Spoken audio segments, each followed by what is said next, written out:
गावातील विविध प्रलंबित प्रश्नांसाठी सुरू असलेल्या आमरण उपोषणाला व्यापारी संघटना तसेच महिला भगिनींनी खंबीर पाठिंबा जाहीर केला। ग्रामस्थांच्या रास्त मागण्यांसाठी व्यापारी व महिला भगिनी आंदोलनाच्या पाठीशी ठामपणे उभ्या असल्याचं सांगण्यात आलंय। अवैध दारू विक्री, रस्त्याची दुरावस्था, अपूर्ण व निकृष्ट विकास कामं तसेच जलजीवन मिशनच्या कामांबाबत प्रशासनानं तातडीनं दखल घेऊन सकारात्मक निर्णय घ्यावा अशी मागणी करण्यात आली। दरम्यान प्रशासनानं वेळेत उपोषणकर्त्यांच्या मागण्यांची दखल घेतली नाही तर 26 ऑगस्ट रोजी ब्राह्मणवाडा गाव बंद ठेवण्यात येईल असा इशारा व्यापारी संघटना, महिला भगिनी व ग्रामस्थांनी दिला। काल ब्राह्मणवाडा येथे अवैध दारू विक्री तसेच रस्त्यांची दुरावस्था आहे किंवा जलजीवन मिशनची जी कामं अपूर्ण आहेत या संदर्भात ग्रामस्थांनी रास्ता रोको आंदोलन केलं होतं। परंतु त्यावेळी कोणतेही प्रशासकीय अधिकारी उपस्थित राहिले नाही। फक्त पोलीस स्टेशनचे काही PI वगैरे आले होते। त्यांनी तात्पुरतं आश्वासन देऊन रास्ता रोको थांबवलं।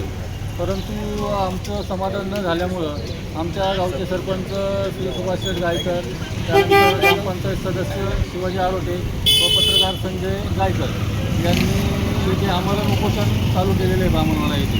परंतु उपोषणाला आता 24 तास उलटून गेलेले आहेत, परंतु प्रशासनाने अजून कोणत्याही प्रकारची दखल घेतली नाही। कोणतेही प्रशासकीय अधिकारी येथे हजर झालेले नाही किंवा कोणीही भेट दिलेली नाही। म्हणजे प्रशासनाने याकडे पूर्ण दुर्लक्ष केलेलं आहे। म्हणून आम्ही ह्या गोष्टीचा निषेध करतो। तर ब्राह्मणवाडा ग्रामस्थांच्या वतीने तसेच आमचे सर्व व्यापारी आहेत ब्राह्मणवाडातले व्यापारी संघटना या गोष्टीला पाठिंबा देण्यासाठी व शासनाचा निषेध करण्यासाठी आणि या उपोषणाला आम्ही समर्थन करण्यासाठी उद्या बुधवार दिनांक 26 ऑगस्ट रोजी पूर्ण ब्राह्मणवाडा गाव हे बंद ठेवण्यात येणार आहे अशी सर्व व्यापाऱ्यांना अशी हाक देतो आम्ही। आणि प्रचंड प्रमाणामध्ये या व्यापाऱ्यांचा या गोष्टीला पाठिंबा आहे।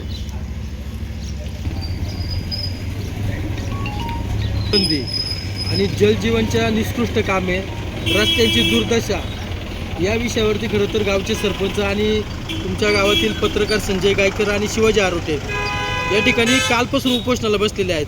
काय सांगाल याच्याबद्दल? कालपासून आमची गावचे सरपंच शिवाजी गायकर आणि त्यांच्याबरोबर सदस्य शिवाजी आरोटे आणि आमचा संजय गायकर पत्रकार तिथं सागर गायकर हे तिथं मुलं बसलेले कालपासून। परंतु आम्ही महिलांनीसुद्धा काल आंदोलन केलं, रस्ता रोको आंदोलन करून सगळी पोलीस स्टेशनची लोकं आली आणि धूळ फेकावं अशा पद्धतीने फक्त बोलले आम्ही दारूधंदे बंद करू। आमच्या मागण्या दारूबंदीबद्दल खूप आहे, कारण गेल्या 20-25 वर्षापासून हा दारूचा त्रास आमच्या गावाला भरभरून दिलेला आहे। त्याच्यामुळं एक लोकांची घरं अगदी उद्ध्वस्त झालेली आहे। लहान लहान वयाची 30-32, 20-25 वर्ष वयोगटातली मुलं अनेक गेलेली। काल आमचा साईनाथ गायकर हा केवळ 32 वर्षाचा मुलगा हा सुद्धा काल मरण पावला आहे आणि तो मरण पावल्यानंतर आम्ही काल दावा करून सर्व ग्रामस्थ व महिला रस्ता रोको आंदोलन केलं। परंतु या पोलीस स्टेशन फक्त आले, तात्पुरते थांबले आणि निघून गेले, पण आम्हाला कुठलाही पोलीस स्टेशननी आम्हाला आधार दिला नाही व आश्वासन दिलं नाही व कुठलीही दारूबंदी केलेली नाही। याचं आम्ही ठाम आहोत। आणि ह्या आंदोलनामध्ये आज संध्याकाळी 7 वाजेपर्यंत जर अधिकारी लोक येऊन आमच्या समस्या सोडवल्या नाही तर उद्या आमची व्यापारी संघटना व आमच्या सर्व काही महिला असेल त्या सर्व महिलांच्या वतीने सर्व महिला आम्ही रस्त्यावर उतरून रस्ता रोको आंदोलन केल्याशिवाय राहणार नाही।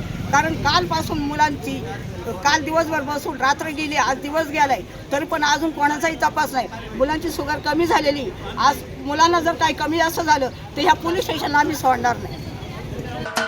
महाराष्ट्राचे सर्वमान्य दैनिक समर्थ गावकरी अहमदनगर, पुणे, नाशिक, जळगाव, धुळे, नंदुरबार, सोलापूर, कोल्हापूर, सांगली, सातारा, मुंबई, ठाणे, पालघर, रत्नागिरी, रायगड, सिंधुदुर्ग, नांदेड, उस्मानाबाद, बीड, औरंगाबाद, नागपूर, गडचिरोली, भंडारा, गोंदिया, अकोला, यवतमाळ, बुलढाणा येथून एकाच वेळी प्रसिद्ध होणारे एकमेव दैनिक, सर्वसामान्य जनतेचे खुले व्यासपीठ।